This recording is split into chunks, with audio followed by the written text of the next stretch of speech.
સાથીઓ, જો વૈશાખ મહિનામાં ગરોળી દેખાઈ જાય તો તરત જ કરી લેજો આ એક કામ. તમારી પાસે એટલા પૈસા આવશે કે ગણતા ગણતા થાકી જશો અને 7 જન્મોની ગરીબી પણ દૂર થઈ જશે. આજની આ વિડીયોમાં હું તમને તે વાસ્તવિકતા જણાવવાની છું, જેને કરીને ઘણા લોકો ગણતરીના દિવસોમાં કરોડપતિ બની જાય છે. એટલે જ તમે વિડીયોને અંત સુધી સાંભળજો. તમારા ઘરની દિવાલો પર તમે ઘણીવાર ગરોળી જોઈ હશે, પરંતુ દરેક વખતે તમે તેને ડરાવીને ભગાડી દીધી હશે. પણ તમને ક્યારેય એવું વિચાર્યું પણ નહીં હોય કે એક સામાન્ય દેખાતી ગરોળી તમારા જીવનમાં કેટલો ઊંડો સંબંધ ધરાવે છે. માટે જ મિત્રો, જો આ વિડીયોમાં તમે અંત સુધી બન્યા રહેશો તો તમને બધું જ સમજાઈ જશે. એટલે ખાસ કરીને વૈશાખ મહિનામાં તેનું મહત્ત્વ વધુ વધી જાય છે. વૈશાખ માત્ર ઋતુ બદલવાનો મહિનો નથી, પરંતુ નવી ઉર્જા, નવી શરૂઆત અને નવી તકોનું પ્રતીક માનવામાં આવે છે. એટલે જ મિત્રો, આ વિડીયોને લાઈક, શેર અને સબસ્ક્રાઈબ કરી દેજો અને આવા વિડીયોને બીજા સાંભળવા માટે. આ સમયમાં પ્રકૃતિ પોતાનું જૂનું રૂપ છોડીને નવા રૂપમાં પ્રવેશ કરે છે. ઝાડ, છોડ નવા પાંદડાઓથી ભરાઈ જાય છે અને વાતાવરણમાં સકારાત્મક ઉર્જા ફેલાઈ જાય છે. વાસ્તુશાસ્ત્ર અને પ્રાચીન માન્યતાઓ અનુસાર વૈશાખ મહિનામાં ઘરમાં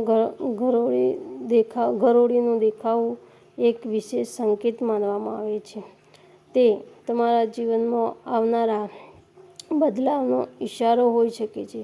એટલે જ આ બદલાવ આર્થિક, માનસિક અથવા પારિવારિક પણ હોઈ શકે છે. માટે જ દોસ્તો, તમે આગળ જાણવા માટે આ વિડીયોને અંત સુધી સાંભળજો.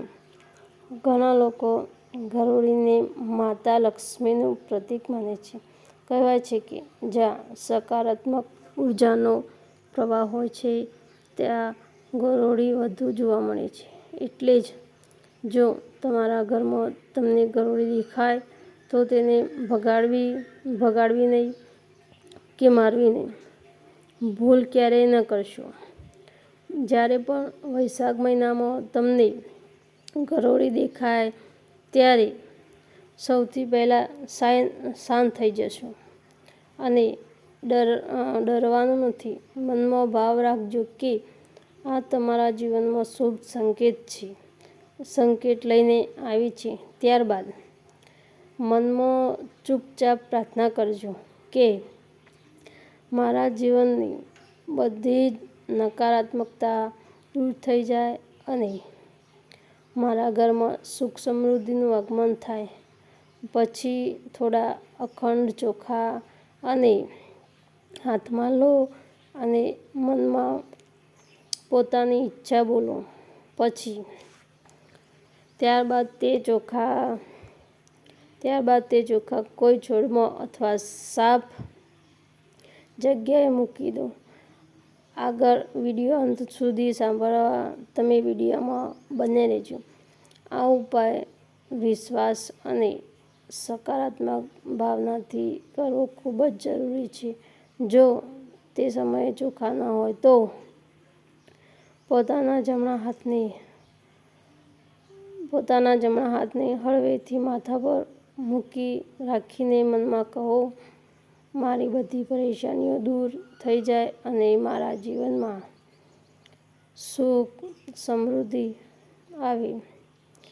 આ ઉપાય કરતી વખતે કોઈને જણાવવાનું નથી અને દેખાડો પણ કરવાનો નથી.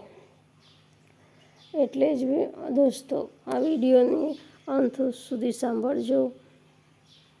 માન્યતા છે કે ગુપ્ત રીતે કરેલા ઉપાયનું ફળ વધુ મળે છે. ખાસ ધ્યાન રાખજો કે ગરોળીને મારવી નહીં, તેને ડરાવીને ભગાડવી નહીં કે તેને નુકસાન પહોંચાડવું નહીં. એવું કરવાથી ઘરની સકારાત્મક ઉર્જા નકારાત્મક બની શકે છે. જો તમે આ ઉપાય સંપૂર્ણ વિશ્વાસ અને સકારાત્મક ભાવના સાથે કરશો તો ધીમે ધીમે તમારા જીવનમાં સારા બદલાવ આવશે અને ધીરે ધીરે જીવનમાં તમારા સારા બદલાવ આવવાની શરૂઆત થશે. તમારી વિચારસરણી બદલાશે, મન શાંત રહેશે અને આર્થિક સ્થિતિમાં પણ તમે સુધારો જોવા મળશે. એટલે જ દોસ્તો, તમે આગળ સાંભળતા રહેજો આ વિડીયોનો મંત્ર ઓમ શ્રી મહાલક્ષ્મી નમઃ. આ મંત્ર ઓછામાં ઓછો 3 વાર મનમાં જ બોલવો. વિશ્વાસ રાખજો, સારા વિચારો રાખજો અને ભગવાન પર શ્રદ્ધા રાખજો. જીવનમાં સકારાત્મકતા જરૂર આવશે. અને દોસ્તો, જો આ વિડીયો તમને ગમ્યો હોય તો ચેનલને સબસ્ક્રાઈબ કરી લે.